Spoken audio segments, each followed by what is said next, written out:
Hi friends, నేను మీ వెంకటేష్. మీరు చూస్తున్నారు ఆల్ ఏపీ ఆయుర్వేదం ఛానల్. ఫ్రెండ్స్, ఈ వీడియోలో మీకు ఏం చూపించబోతున్నానంటే, ప్రస్తుత కాలం చాలామందికి ఎన్నో రకాలుగా, కొంతమందికి స్త్రీలకైతే గర్భాశయం లోపల కొన్ని గాలి బుడగలు కావచ్చు, నీళ్ళ బుడగలు కావచ్చు, అదేవిధంగా గర్భాశయం అనేది వాళ్ళ పరిమితికి తగ్గినట్టు విధంగా లేకపోవడం కావచ్చు, అంటే చిన్నదిగా ఉండిపోతుంది. అటువంటి సమస్యలతో కొంతమంది బాధపడుతుంటారు. అదేవిధంగా కొంతమంది సుండు అంటారు. సుండు, బొల్లి, తెల్ల బొల్లి కావచ్చు, ఎర్ర బొల్లి కావచ్చు, అందులో సోబి వేరే ఉంటుంది, సోబి. అలా కాకుండా బొల్లులలో తెల్ల బొల్లి, ఎర్ర బొల్లి అనేది ఉంటుంది. అది స్త్రీ పురుషులకి ఎవరికైనా వస్తుంది. అది వాళ్ళ శరీరం లోపల రక్తంలో కొన్ని లోపాల కారణంగా అటువంటి సమస్యలు తలెత్తుతూ ఉంటాయి. అటువంటి వాళ్ళు చూసుకోండి ఫ్రెండ్స్, ఇది కలిజీవి చెట్టు అంటారు. నువ్వు అట్నే ఉండు, రావద్దు. అది కనుక పడిపోయినావు అనుకో అంతే. ఇది కలిజీవి చెట్టు అంటారు. ఇది ఆకులు బట్టి పిండినవరంటే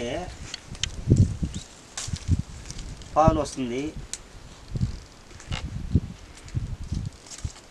మామూలుగా మనం ప్రతిరోజు చూస్తూ ఉంటాం జివి చెట్టు, మారేడు చెట్టు, జమ్మి చెట్టు. జివి చెట్లలో ఊర్లలో దొరికే జివి చెట్టు వేరే ఉంటుంది. ఇది ఊర్లో దొరికేది కదా, అటవీ ప్రాంతంలో దొరికేది. చూసుకోండి, కలిజీవి చెట్టు అంటారు దీన్ని. ఇది చూడడానికి పెద్ద పెద్ద ఆకుల్లాగా, మనకు నేరేడాకులు, మారేడాకులు, అదేవిధంగా మనకు చూసేదానికి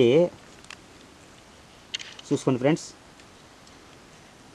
తెల్ల మొదుగు ఆకుల్లాగా ఉంటాయి. ఇవి కూడా లైట్గా చూసుకుంటే ఇవి ఆకులు. అదేవిధంగా కాండము పైన ఉన్నటువంటి పై బెరడు, ఈ రెండు సమూలంగా తీసుకోవాలా. సమూలంగా అంటే సమ్ముగా తీసుకోవాలా. అది ఎంత తీసుకుంటే ఇదే అంతే తీసుకోవాలా. తీసుకునేసి నీడలోనే ఆరబెట్టుకునేసి దంచి పొడి చేసుకునేటప్పుడు మనకు దీనికి తగిన విధంగా అశ్వగంధ ఏర్లు, అదేవిధంగా కొద్దిగా సొంటి, కొద్దిగా అదేవిధంగా జీలకర్ర కొద్దిగా, అదేవిధంగా వీటితో పాటు మనం సోంపు గసాలు అంటారు. గసగసాలలో గసాలు, సోంపు కాదు గసాలు, అది కొద్దిగా తీసుకునేసి దీనికి ఇవన్నిటికీ తగిన విధంగా మనం తాటి కలకండ జత కలుపుకునేసి దంచి పొడి చేసుకునేసి వస్త్రగాలితం బట్టి ప్రతిరోజు ఉదయం పూట ఒక గ్లాసు పాలు కాగబెట్టి అందులో 1 టీ స్పూను పొడి కలుపుకునేసి తాగాలి. అదేవిధంగా రాత్రి పూట తినేసి పడుకునేటప్పుడు ఒక టీ గ్లాసు పాలు కాగబెట్టుకునేసి అందులో ఈ పొడి 1 టీ స్పూన్ సైజు కలుపుకునేసి తాగాలి. ఈ విధంగా దాదాపు ఒక 60 రోజుల పాటు, అంటే 2 నెలల పాటు ఈ యొక్క ఔషధాన్ని ఈ విధంగా పొడి చేసుకుని వాడడం ద్వారా ఏమవుతుందంటే, మనకు సంతానం లేని వాళ్ళకి సంతానం కలగచ్చు. అదేవిధంగా వీర్యకణాలు అభివృద్ధి లేని వాళ్ళకి వీర్యకణాలు అభివృద్ధి చెందొచ్చు. అదేవిధంగా కొంతమంది కుండికినేసి గర్భాశయంలో కొన్ని లోపాలు ఉంటాయి. ఆ లోపాలు కూడా సరిదిద్దేస్తుంది. అటువంటి ఏ వ్యక్తులకైనా సరే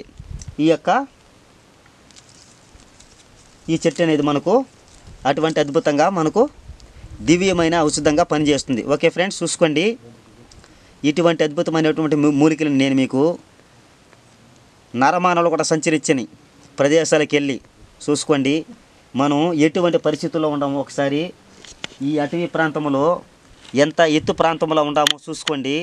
ఇటువంటి ప్రదేశాలకు వెళ్ళి నా ప్రాణాలకి తెగించి మరి మీకోసం ప్రతి ఒక్కరూ బాగుండాలా, భారతీయులందరూ కూడా బాగుండాలా, ఆయుర్వేదంలో ఉన్నటువంటి ప్రతి ఒక్క విషయాన్ని అవగాహన చేసుకుని తెలుసుకోవాలనే ఒక దృఢ నిశ్చయంతో నేను మీకు ప్రతి ఒక్క వీడియో కూడా ఎటువంటి నరమానవులు కూడా సంచరించిన చోటికి వెళ్ళి మరి నేను మీకు వీడియోలు చేసి చూపిస్తూ వస్తున్నాను.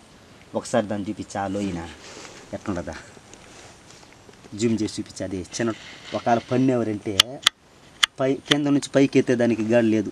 తాళ్ళు ఏళ్ళు కట్టుకున్నా కూడా కట్టి లాగే లోపల చచ్చిపోతారు. అటువంటి ప్రాంతాలకు వెళ్ళి మీకోసం, మీ క్షేమం కోసం నేను ప్రతి ఒక్క వీడియోగా నేను చూపిస్తూ ఉన్నాను. ఓకే ఫ్రెండ్స్, ఈ వీడియో కనుక మీకు నచ్చినట్లయితే మీ ఫ్రెండ్స్ అంతతో షేర్ చేయండి, అదేవిధంగా సబ్స్క్రైబ్ చేయండి ఫ్రెండ్స్. Okay friends.